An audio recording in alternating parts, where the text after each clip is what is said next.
everyone. I can't actually see if we or I have anyone that has joined the live today. If you have joined the live, please say hello in the comments. I will get started though. Okay. So for those that are new here, my name is Denise Crayson, and the topic of today is how to create wealth. And I've been excited about this topic all day today.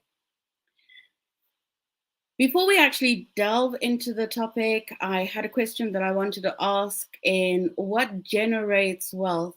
Now, the word generate is quite key here because there's many ways in which you can attain wealth.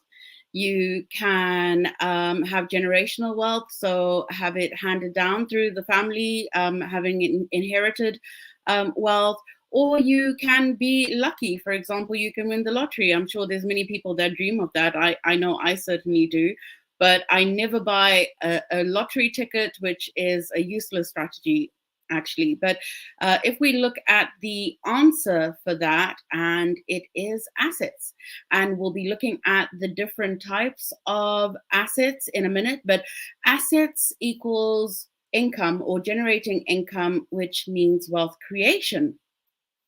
So let's look at assets in the very kind of like basic level. So you are an asset, and so is your time. And some might actually argue that time is our most valuable asset. And unfortunately, we spend a lot of our time wasting it, killing it, spending it, and not enough time actually in investing in it. So, what does it actually look like? Now, most of us have been conditioned to go to school, get a good education, get a great job. And in that situation of a wage earning job, we are trading our commodity, which is ourselves, so our physical or our mental effort and our time for money. That's what most people tend to be doing. The problem with doing that is that time is a limited resource. We only have 24 hours in a day, we only have 7 days a week, and so much that we can actually do. So we will tend to have ceilings. Now, it was deliberate why I actually chose this picture. It's probably a topic for another live where the woman has less money, but we'll park that and we'll focus on why is it that some people are able to have more wealth than others or generate more income than others, even though everybody has the same 24 hours a day and 7 days a week. Unless I'm wrong on that, and if I am, please do let me know in the comments if someone has found a way to have like 40-hour days or more. Let me know. So looking at the wealth structure, so again, going back to the very basic level, so the very first level that we have there, which is you, and that again is your physical and your mental effort in order to get some money, so to get a bag. And because that is time limited, the ceiling is very low. There's only so much money that you will be able to get at that very basic level. If you want to have more money, you're going to have to go to the next level, which is you plus skill stacking. Now, what is skill stacking? Most people have heard of tech stacking before, but skill stacking is the leverage that you will have by either going back into education, so you can go to higher education and get a degree, or you can further your education through getting professional qualifications. You can amass a lot of experience and be QBE, which is qualified by experience. There was actually a Harvard study that was done on, and I touched on it on the podcast that I recorded yesterday, on what are the most desirable skills that organizations and businesses are going to be looking for in those that are looking at wage earning jobs. So what are the most desirable skills? And they are things like resourcefulness, resilience, adaptability, agility, digital literacy, analytical skills, and things like having a growth mindset, so those that are continually learning, and also an innovative mindset, so those that are very creative, because that's where innovation actually grows. Now, because we are in an environment at the moment where it is very uncertain times, we all being disrupted by technological advancements, or organizations are being disrupted, they are being very careful about the type of people that they are actually recruiting, so the type of talent that they're looking for. So I just wanted to share some of those skills for those that are in wage earning jobs. But when we go into the realm of now entrepreneurship and looking at income producing assets, which is one that is not time limited. So if you can see from this slide, the other two have lower ceilings because they are time limited. There's only so much time that you will have to exchange for your commodity of, effort, uh, hours in a day, and skills if you have them. So creating assets, especially ones like digital assets, so ones that you are able to generate passive income for, time is no longer a factor. You're no longer limited by that. So it can be churning income for you all the time.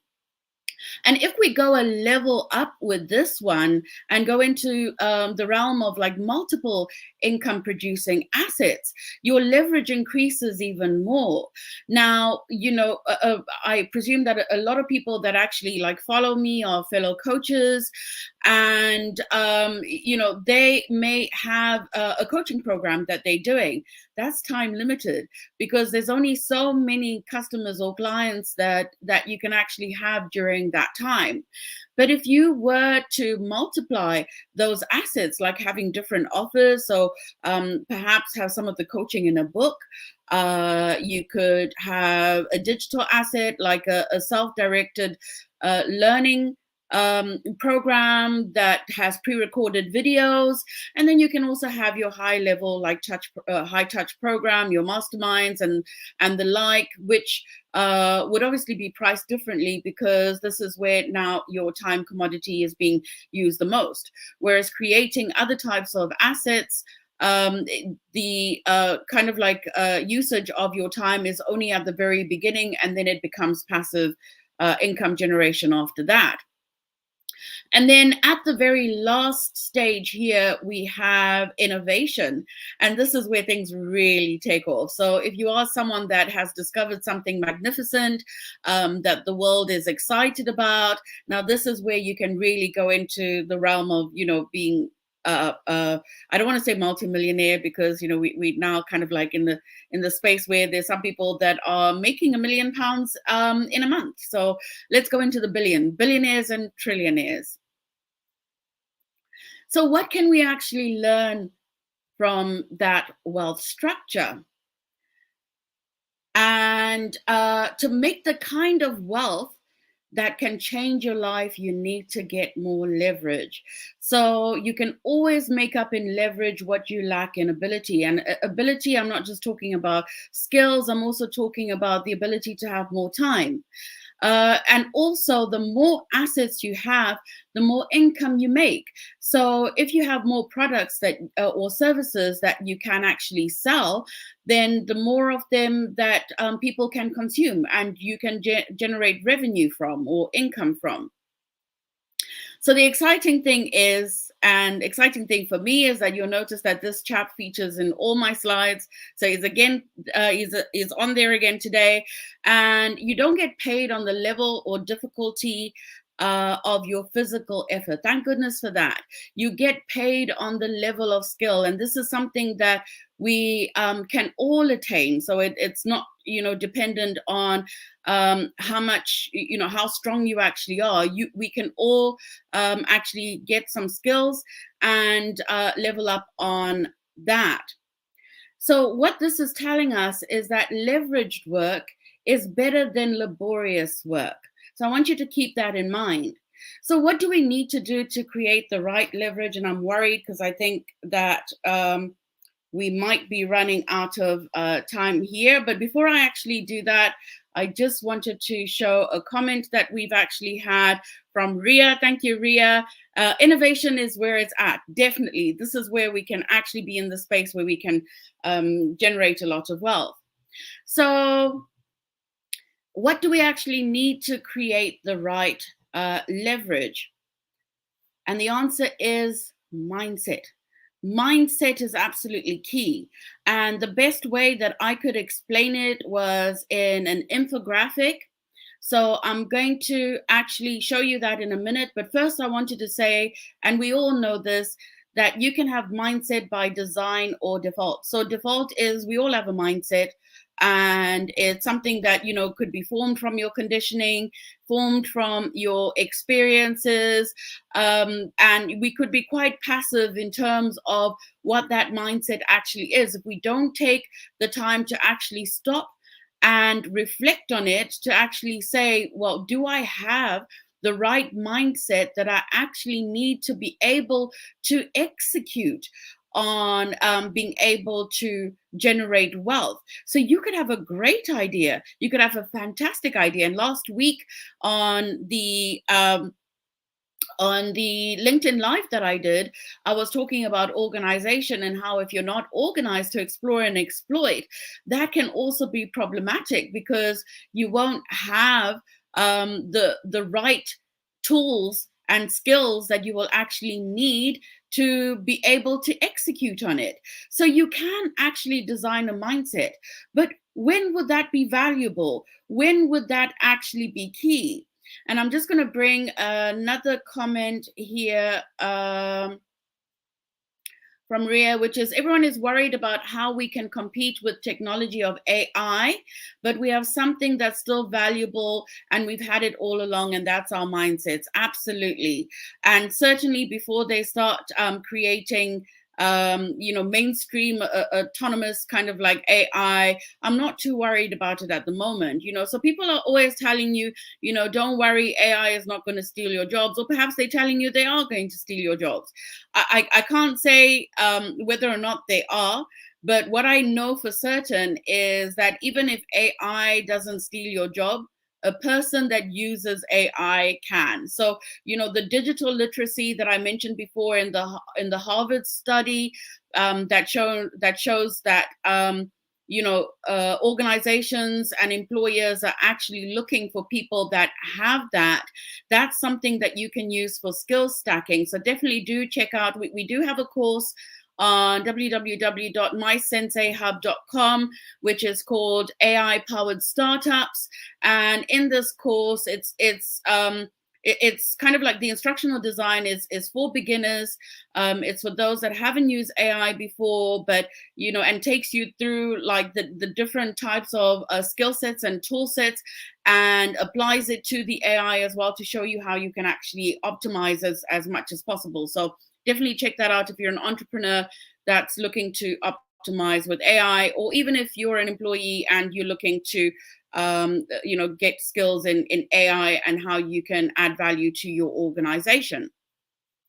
Thank you, Ria, for that. I'm just going to hide that. Right. So this is what a typical entrepreneurship journey looks like. So this is now where we are in the realm of creating assets. And as you can see, it's an uphill struggle. It's like, climbing your mountain, and just trying to get to the top of the mountain, where at this point you've created enough momentum that when you actually let go of your product or service, it's just going to run down that hill and collecting income along the way and generating a lot of wealth for you. The only problem with this and how this ties into mindset, and I'm going to just take my time quickly, I've got 3 minutes, so we're doing okay. So the problem with this is that where the power lies is within you rather than around you. So if you see, I've picked this picture deliberately because it actually shows like a man that's pushing, a boulder up this mountain. And this is what entrepreneurship is like. It's blood, sweat, and tears. And especially if you haven't got your mindset right, it doesn't actually have to be this way. But how can we actually navigate the entrepreneurship road if it's a difficult mountain to actually climb. So I want you to pay attention to the sizing on here, so the size of that boulder and the size of the man, because this is the solution to that. It's about increasing your mass.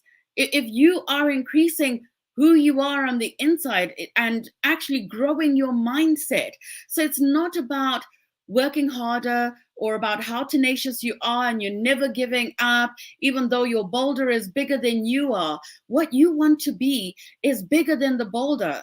And how you do that is you have to know more to be able to be more, which is your mindset, in order to do more. So this slide here just demonstrates that although the entrepreneurship road is difficult, those that invest in actually getting their mindset right are the ones that will probably find the journey a lot easier than if they didn't. But how much does building your mindset actually cost? Most people will ask that. But I have a better question for you, is how much does it cost to not have the right mindset? Just think about that for a moment. How much does it cost to not have the right mindset? What would it mean for you? What would it mean for your journey? What will it mean for the joy that you actually have? Will you start hating the business that you started? Will you be struggling with burnout and firefighting? Will you feel like it's an uphill slog that is just never ending and you're never going to see the other side? The thing about planting seeds is that you cannot expect to be able to harvest the next day. You've got to nurture that seed. And in fact, don't just have one seed, cast many seeds. So you've got to be able to nurture them. But the environment that you planted in is also very important, because if you are in a situation where your environment is rocky ground, or perhaps there's not a lot of rainfall, you are going to need to make up for that. You're going to need to put topsoil, you're going to need to put fertilizer, you're going to need to water it. So, that journey changes, but definitely getting your mindset right will allow you to be able to withstand any of the storms. So it's not about your resources, it's about your resourcefulness. And I just wanted to mention that I'm very excited to announce, and I always say that I hate it when I see it on LinkedIn. I'm happy to announce, I'm thrilled to advise, but I'm thrilled to advise that I'm working on a course at the moment. I'm just finishing up the simulations for it. And it's a new leadership course, and it's called Mindset, Skill Set, Tool Set. So today I've just, touched the tip of the iceberg on it, on why it's important to actually get your mindset right on it. And there's lots of different tools and activities and exercises that you can do to get your mindset right and into the frame of mind where you become bigger than the boulder that you're pushing up the mountain. It also focuses on the different skill sets that you need, the different knowledge you need to actually have in order to execute, in order to be innovative, in order to be able to maintain things like, or identify areas of competitive advantage. And on competitive advantage, I want to go into the tool set, which is really looking at tools like, for example, AI that we were talking about, where you can optimize. So, AI has been brilliant because it saves both time and money. So if you look at, what is the definition of competitive advantage, it's being better, faster, or cheaper than anyone else. And definitely, if you have the right tool set, you will be able to be better, faster, or cheaper than anyone else. So that course will be launching soon. If you register on the MySensei website, you will be able to get an alert of when it goes live, and also a very special discount. So thank you. And I do have a question. You can also ask questions if you want. You can just speak out or put it in the chat. But as always, I wanted to ask, did you find that informative? Please answer with a yes or no in the comments.